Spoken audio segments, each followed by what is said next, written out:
Hello class 9 student. आज हम रैदास के पद जो पाठ है उसके अंतिम पड़ाव पर पहुंच चुके हैं। आपने दोनों पदों को समझा, दोनों पदों के भावार्थ को लिखा, फिर आपने सभी दिए गए पूछे गए प्रश्नों के उत्तर लिखे। आज अंत में हम जो क्वेश्चन करने वाले हैं वो एक भाव स्पष्ट करने वाला प्रश्न है वह, और एक अतिरिक्त प्रश्न जो अक्सर पूछा जा सकता है, जिसके संदर्भ में मैं ये कहूँ कि ये एडिशनल क्वेश्चन है इस पार्ट से संबंधित, जो आप जिसका उत्तर आप आसानी से दे सकते हैं। आप देखेंगे कि इस एडिशनल क्वेश्चन में मैंने आपको कुछ उत्तर के लिए सहायक बिंदु भी लिखे हैं।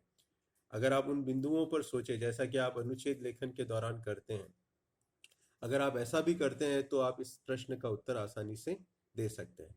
पहले हम बात कर लेते हैं भाव स्पष्ट करने वाले प्रश्नों पर। भाव स्पष्ट करने वाला जो प्रश्न है, इसमें आपसे 5 पंक्तियों का भाव स्पष्ट करने के लिए कहा जा रहा है।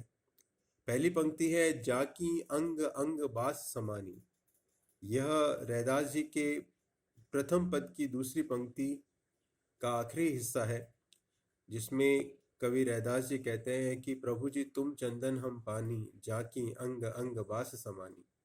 अर्थात जिस प्रकार चंदन और पानी का मेल हो जाता है तो पानी की बूंद, हर बूंद में चंदन की खुशबू समा जाती है, कुछ उसी प्रकार जब ईश्वर की कृपा भक्त पर हो जाती है तो उसके रोम रोम में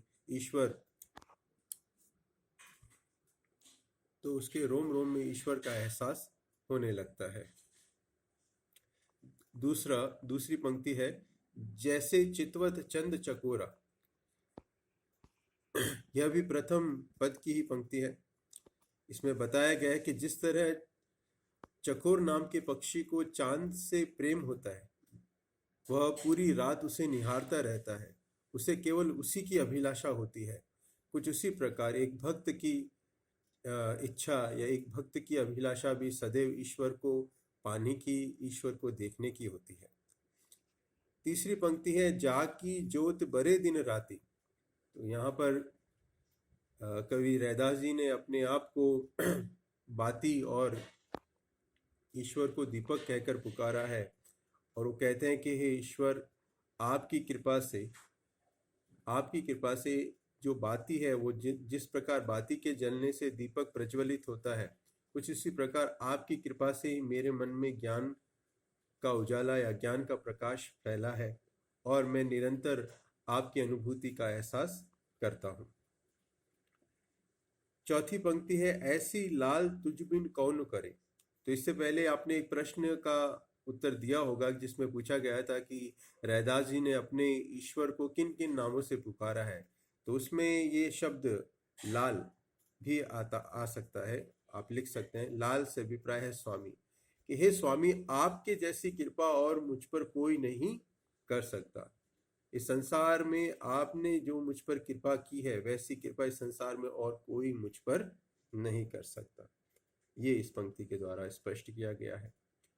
याद रखिएगा, जब भाव स्पष्ट करें तो अन्य पंक्तियों का सहारा लिया जा सकता है, लेकिन अन्य पंक्तियों का आधार आवश्यकता से अधिक नहीं ले सकते। आप उसको समझाने के दृष्टिकोण से उसके कुछ अंश को आप जोड़ सकते हैं, अन्यथा आप केवल इस पंक्ति के संदर्भ में ही भाव को स्पष्ट करें।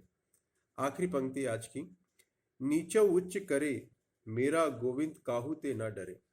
यहाँ भगवान की बहुत बड़ी महिमा का वर्णन करते हुए रैदास जी कहते हैं कि ये सारा संसार, जिस संसार को जन्म देने वाला स्वयं ईश्वर है, लेकिन ये संसार मूर्खों की भांति ऊंच नीच की बातें करता है, धनी निर्धन की बात करता है, मगर मेरा गोविंदु अर्थात मेरा ईश्वर किसी को भी ऊंचा और किसी को नीचा ऐसा मानकर नहीं चलता।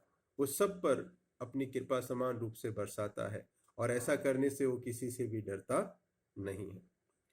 ये आपकी पाठ्य पुस्तक का अंतिम प्रश्न है जो मैंने आपको समझाया, और जैसा कि मैंने पहले कहा कि मैं आज आपको एक अतिरिक्त प्रश्न भी देने वाला हूं। तो वो इस प्रकार है कि रैदास के इन पदों के आधार पर उनकी भक्ति की भावना का वर्णन करना है।